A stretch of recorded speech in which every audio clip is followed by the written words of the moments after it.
कोई नहीं था जो मेरी कथा को सुन सके, तो मैंने आप लोगों को श्रोतागण बनाया है और खुद कथावाचक बनी हूँ।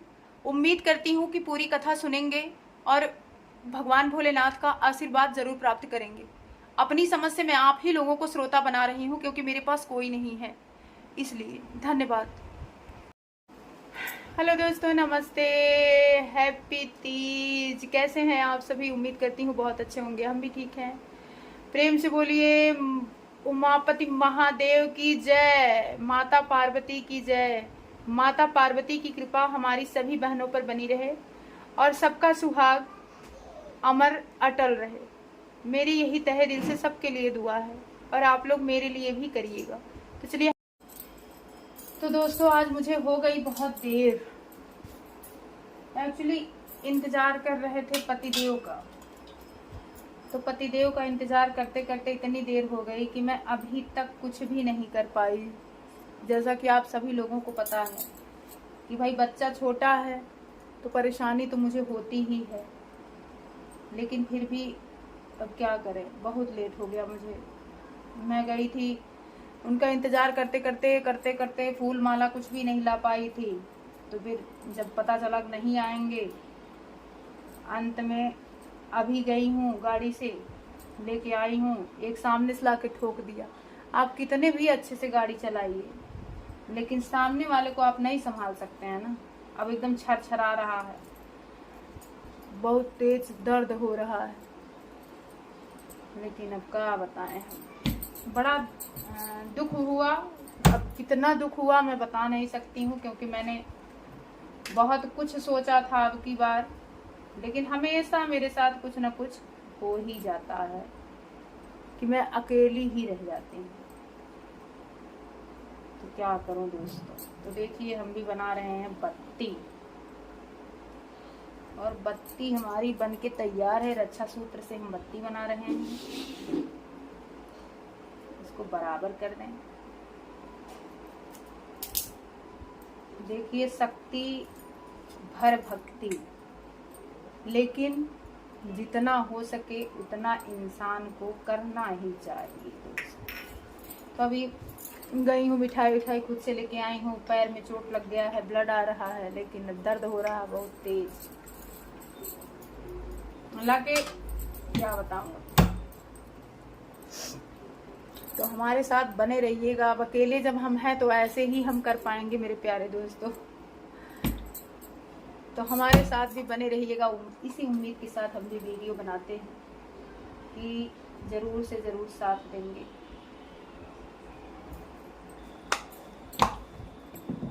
हे गौरी श्रुति विनय सुन लो,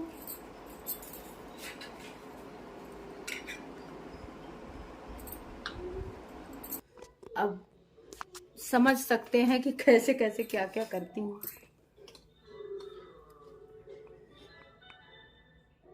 कोई बात नहीं, विषम परिस्थितियां आती हैं जाती हैं, क्योंकि देखिए सबका अपना अपना तरीका है। और सबसे बड़ी बात यह है कि भक्ति भाव से होना चाहिए। जितना आप कर सके प्रेम पूर्वक, श्रद्धा पूर्वक। ईश्वर ने यही कहा है कि मेरी भक्ति आत्मा से होती है, सच्चे मन से होती है। दिनी समझ से भरसक कोशिश करती हूँ कि जितना करूं हृदय से करूं। त्वमेव माता च पिता त्वमेव त्वमेव बंधु च सखा त्वमेव त्वमेव विद्या द्रविणं त्वमेव त्वमेव सर्वं मम देवदेव। नमस्तुभ्यं महालक्ष्मी, नमस्तुभ्यं सुरेश्वरी, हरिप्रिये नमस्तुभ्यं, नमस्तुभ्यं दयानिधे। ओम गजाननं भूतगणाधिसेवितं कपितजम्बूफलचारुभक्षणं उमासुतं शोकविनाशकारिक्रं नमामि विघ्नेश्वर पादपङ्कजम्। आवाज आ रही होगी दोस्तों मेरे बच्चों की। विघ्न हरण मंगल करण श्री गणपति महाराज, प्रथम निमंत्रण आपको पूर्ण कीजिए काज। जय माता पार्वती की। हे उमा माता, सुहाग बनाए रखिएगा। हे ईश्वर, हे प्रभु दीनानाथ दीन। मैं आप लोगों को सुना रही हूँ, उम्मीद करती हूँ कि आप लोग सुनेंगे जरूर।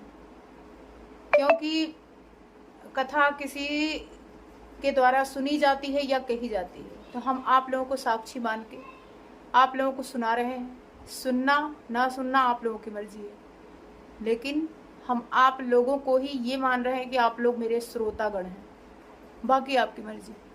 ईश्वर आप सभी पर अपनी कृपा बनाए रखे। बहुत बहुत धन्यवाद। तो चलिए स्टार्ट करते हैं।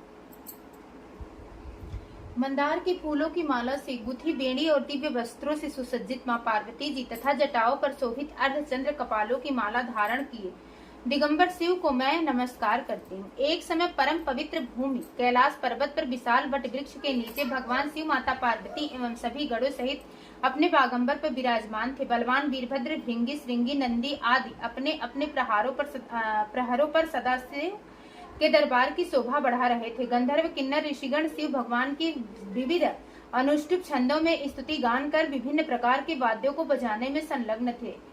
उसी सुअवसर पर माता पार्वती जी ने भगवान शिव से दोनों हाथ जोड़कर प्रश्न किया, हे महेश्वर, मेरे बड़े सौभाग्य है जो मैंने आप सरीखे अर्धांगी पति को वरण किया। यदि आप प्रसन्न हो तो क्या मैं जान सकती हूँ कि मैंने वह कौन सा पुण्य दान किया जिससे आप जैसे जगत के स्वामी पति रूप में मुझे प्राप्त हुए।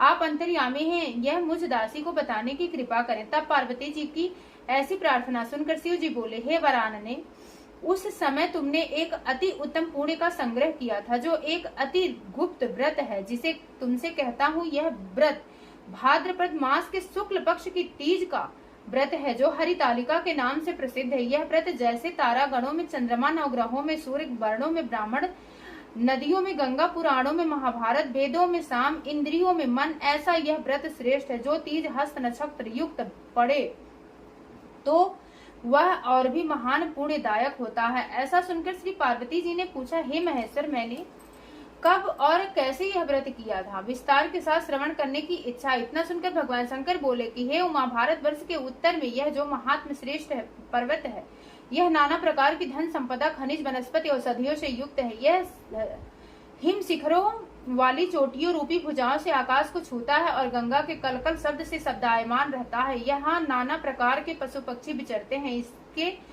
राजा का नाम हिमांचल था। वहाँ उनके गृह में तुम भाग्यवती रानी मैना से पैदा हुई थी। तुमने बाल्यकाल से ही मेरी आराधना करना आरंभ कर दिया था।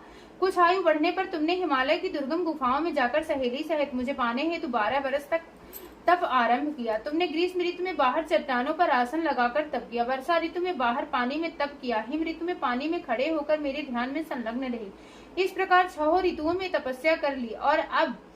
और जब भी मेरे दर्शन न मिले तब तुमने ऊर्ध्वमुख होकर केवल वायु सेवन की, फिर वृक्षों के सूखे पत्ते खाकर इस शरीर को छीण किया। तुम्हारी इतनी कठिन तपस्या करने पर भी मैं उस उपयुक्त समय की प्रतीक्षा करता रहा जब तुम्हारी तपस्या और अधिक कठोर हो और तुम्हारे पिता के हृदय में तुम्हारे विवाह का विचार उत्पन्न हो।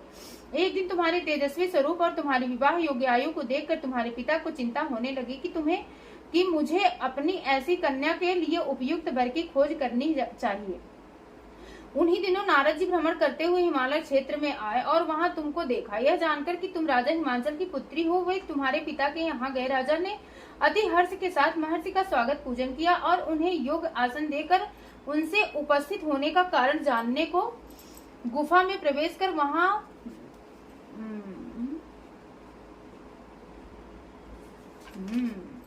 जानने को इच्छुक हुए। नारद जी की बातें तो सदा निराली होती ही हैं। उन्होंने तुम्हारे पिता से प्रश्न किया कि आप बताइए, आपके मुखमंडल पर चिंता की रेखाएं क्यों है? राजा ने कहा, हे तपोधन, तुम मेरी पुत्री को देख चुके हो, मुझे इसके लिए योग्य वर की चिंता सता रही है। इस पर नारद जी ने तुरंत कहा, मैं अभी बैकुंठ से आ रहा हूँ। मेरी संपत्ति यदि आपको स्वीकार हो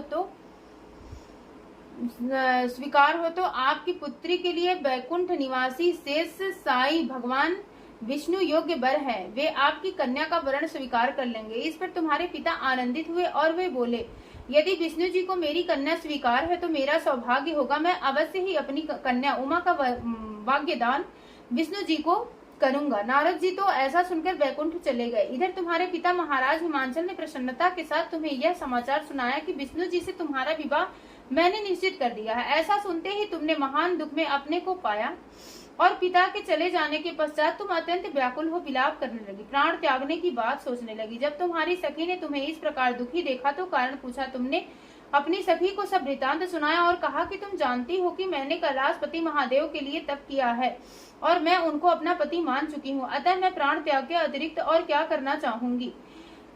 तब तुम्हारी सखी ने तुम्हें सांत्वना देते हुए कहा, देवी तुम प्राण त्यागने की क्यों सोचती हो, मैं तुम्हें ऐसे स्थान पर ले चलूंगी जहाँ आपको आपके पिताजी अथवा कोई अन्य खोज न सकेगा। वहाँ तुम तपस्या में तब तक लीन रहना जब तक कि महेश्वर प्रसन्न न हो और तुम्हारा वरण न कर ले। इस प्रकार सहमति बना तुम अपनी सखी के साथ नदी के तट पर एक गुप्त गुफा में प्रवेश कर वहां मेरे नाम की तपस्या करने लगी। भाद्रपद शुक्ल की हस्त नक्षत्र युक्त तृतीया को तुमने उपवास रखकर बालू से शिवलिंग की स्थापना की और पूजन पर रात्रि जागरण किया। तब तुम्हारी तपस्या और व्रत पूजन से मैं आंदोलित हो उठा और मैंने तुम्हें प्रकट हो दर्शन दिया एवं तुमसे वरदान मांगने को कहा। तब तुमने लज्जा युक्त हो अपने सिर को झुकाए कहा, आप सब जानते हैं यदि आप मुझसे प्रसन्न हैं तो मुझे अपनी अर्धांगिनी रूप में स्वीकार करें।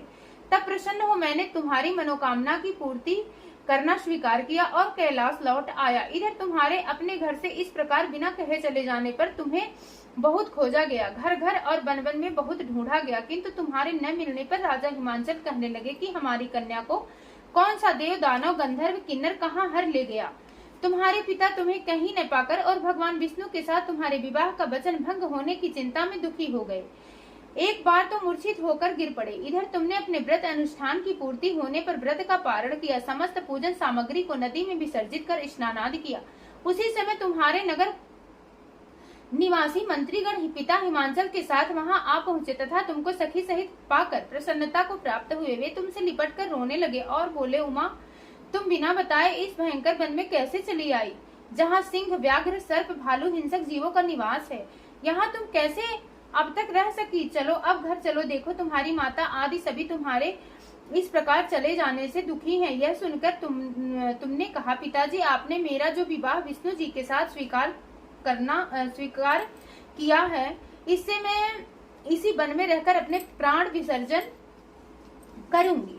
मैं सदाशिव शंकर को अपना पति मान चुकी हूँ और उन्होंने भी मुझे वरण करना स्वीकार कर लिया। अतः हे तात मुझे घर चलने को मत कहो। ऐसा सुनकर महाराज हिमांचल दुखी हुए और बोले, हे पुत्री तुम शोक मत करो, मैं तुम्हारा विवाह भगवान विष्णु के साथ कदापि नहीं करूंगा और तुम्हारा अभिष्ट वर जो तुम्हें प्राप्त है उन्हीं सदाशिव के साथ ही तुम्हारा विवाह करूंगा। अब घर चलो। इतना सुनकर तुम खुशी खुशी अपनी सहेली के साथ नगर में गई और अपनी माता तथा सहेलियों से मिलकर सभी और आनंद और प्रसन्नता छा गई। एक शुभ मुहूर्त में वेद विधि के साथ तुम्हारे पिता हिमांचल और माता महारानी मैना ने हमारे साथ तुम्हारा विवाह कर दिया। हे पार्वती, उसी व्रत के प्रभाव से तुमने ऐसे सौभाग्य को प्राप्त किया है। यह व्रत राज मैंने अब तक किसी को नहीं बताया है। हे सौभाग्यशालिनी सहेली ने जो तुम्हारा हरण कर हिमालय की गुफा में रख कर तीज के दिन जो मेरा व्रत कराया, इसी से इसका हरतालिका तीज व्रत पड़ा और सब व्रतों का व्रत राज हुआ। भोलेनाथ शिव शंकर से यह सब प्राचीन कथा सुनकर माता पार्वती अति प्रसन्न हुई और बोली, प्रभु आपने मेरे साथ अपने मिलने की कथा सुनाकर मुझे प्रसन्न किया, पर इस व्रत के करने का जो विधान है वह इससे प्राप्त होने वाला फल मुझे नहीं बताया। कृपा करके मुझे इसके करने की विधि व पृथक पृथक फल भी सुनाइए। इतना सुनकर भगवान सदाशिव ने कहा, हे प्रिय, मैं इस व्रतराज का विधान तथा फल तुम्हें सुनाता हूँ। यह व्रत सौभाग्यवती नारियों व सुंदर गुणवान पति चाहने वाली कन्याओं को करना चाहिए। भाद्रपद के शुक्ल पक्ष की द्वितीया की शाम को आरंभ करते हुए इस तीज के व्रत को धारण करें। व्रत निराहार अर्थात बिना आहार और निर्जला करना चाहिए। भगवान शिव पार्वती की सुवर्ण या मिट्टी की प्रतिमाओं को एक सुंदर वेदी पर स्थापना करें। केले पुष्प आदि के खंभे स्थापित करें। रेशमी वस्त्र के चंदोवा ताने, फिर स्तुति गान वाद्य भैरी शंख मृदंग झांझ आदि से रात्रि जागरण करना चाहिए। प्रातः भगवान शिव के पूजन के बाद फल फूल पकवान लड्डू मेवा तरह तरह के भोग की सामग्री समर्पण करें। फिर ब्राह्मण को द्रव्य अन्न वस्त्र पात्र आदि का दान श्रद्धा युक्त देना चाहिए।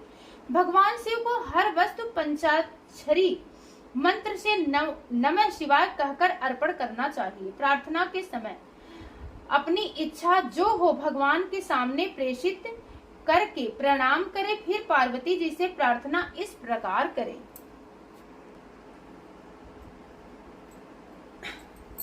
जय जग माता मेरी भाग्य विधाता, तुम हो पार्वती शिव की प्यारी, तुम माता आनंद पुरारी, सती संतो मेरे तुम्हारी जय हो आनंद दाता। जय जग माता मेरी भाग्य विधाता, इच्छित वर मैं तुमसे पाऊं, भूल चूक का दुख न उठाऊं। प्रेम से बोलिए मां अम्बे की जय हो। भाव भक्ति से तुमको पाऊं, कर दो पूरन बाता। जय जग माता मेरी भाग्य विधाता। जय भाव भक्ति से तुम प्रार्थना के बाद पुष्पों को दोनों हाथों में लेकर पुष्पांजलि समर्पित करें। फिर चतुर्थी को शिवलिंग, नदी या तालाब में विसर्जन करें। फिर 3 ब्राह्मणों को भोजन करा के दक्षिणा देवे। इस प्रकार यह व्रत पूर्ण करने से नारी सौभाग्यवती होती है तथा धन व पुत्र पौत्रों से सुखी होकर जीवन व्यतीत करती है। कन्याओं को व्रत करने से कुलीन, विद्वान, धनवान वर प्राप्त होने का सौभाग्य मिलता है। हे देवी, जो सौभाग्यवती नारी इस व्रत को नहीं धारण करती वह बार बार वैधव्य एवं पुत्र शोक को प्राप्त होती है। जो नारी तृतीया के दिन व्रत रख कर चोरी से अन्न खाती है वह सुकरी का जन्म पाती है। जो फल खाती है वह बंदरिया की योनि प्राप्त करती है। और जो जल पीती है वो जौक का जन्म लेती है। जो दूध पीती है वह सर्पणी का जन्म ग्रहण करती है। और जो नारी मांस खाती है वो बाघनी होती है। और जो दही खाती है वो बिल्ली का जन्म पाती है। जो मिठाई खाती है वह चींटी के जन्म को धारण करती है। जो सब चीज खाती है वह मक्खी का जन्म लेती है। जो उस दिन सोती है वह अजगरी योनि को प्राप्त करती है। और जो नारी अपने पति को धोखा देती है वह मुर्गी का जन्म धारण करती है। हे उमा, जो इस व्रत को श्रद्धा विधि से धारण करती है वह मुझसा पति प्राप्त करती है तथा दूसरे जन्म में तुम्हारे समान स्वरूपवान हो करके इस संसार में उत्तम धाम एवं सुख भोग को प्राप्त होती है। इस व्रत को करने के बाद नारियां शिवलोक वासिनी होती हैं। बोलो प्रेम से शिव शंकर भगवान की जय, माता पार्वती की जय। मुझे पता है दोस्तों वीडियो लंबी हो गई है, लेकिन प्लीज कथा जरूर सुनिएगा क्योंकि आप मेरे श्रोता हैं और मैं वाचक। बहुत बहुत धन्यवाद आप लोगों का। भगवान भोलेनाथ, माता पार्वती आप सभी पर अपनी कृपा बनाए रखें, मेरी तहे दिल से दुआ है। Thank you. लिए तो मेरा मंदिर भी देख लीजिए।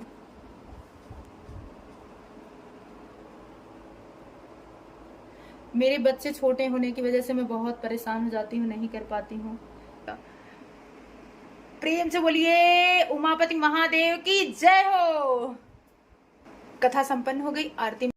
ओम जय शिव ओमकारा, हरि जय शिव ओमकारा, ब्रह्मा विष्णु सदा शिव अर्धांगी धारा। ओम जय शिव ओमकारा, एकानन चतुरानन पंचानन राजे, हंसानन गरुड़ासन वृषवाहन साजे। ओम जय शिव ओमकारा,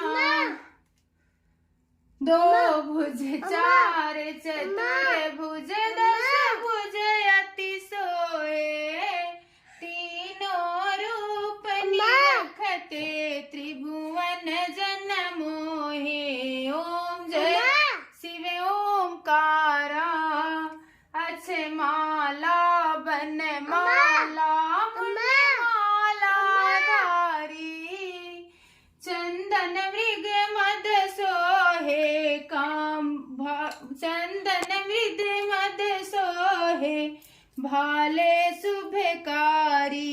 ओम जय शिव ओमकारा। बंद कर दो। सनकादिक ब्रह्मादिक भूतादिक संगे, ओम हर हर हर महादेव, करके मध्य कमंडल चक्र त्रिशूल धरता, जग करता जग हरता, जग पालन करता।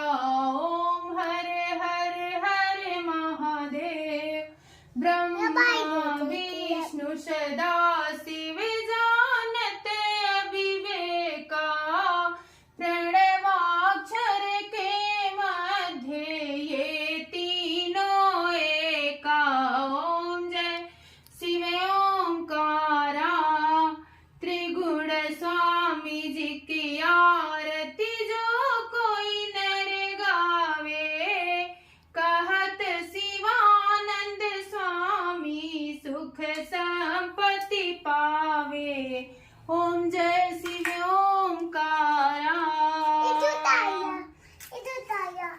कर्पूर गौरम करुणावतारम संसार सारम भुजगेन्द्रहारम सदा वसंतम हृदयारविंदे भावं भवानी सहितं नमामि।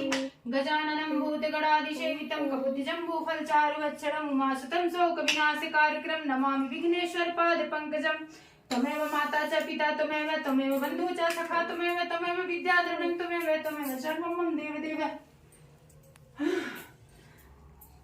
ओम त्र्यंबकं यजामहे सुगंधिं पुष्टिवर्धनम् उर्वारुकमिव बन्धनात् मृत्युर्मोक्षीयमामृतात्।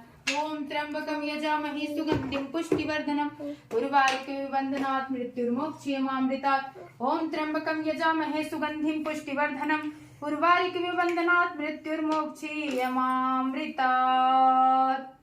सदा भवानी दायिने सिद्धि करे गणेश तीन देव मेरी रक्षा करे ब्रह्मा विष्णु महेश। जय हो जय हो जय हो। बंद कर दो।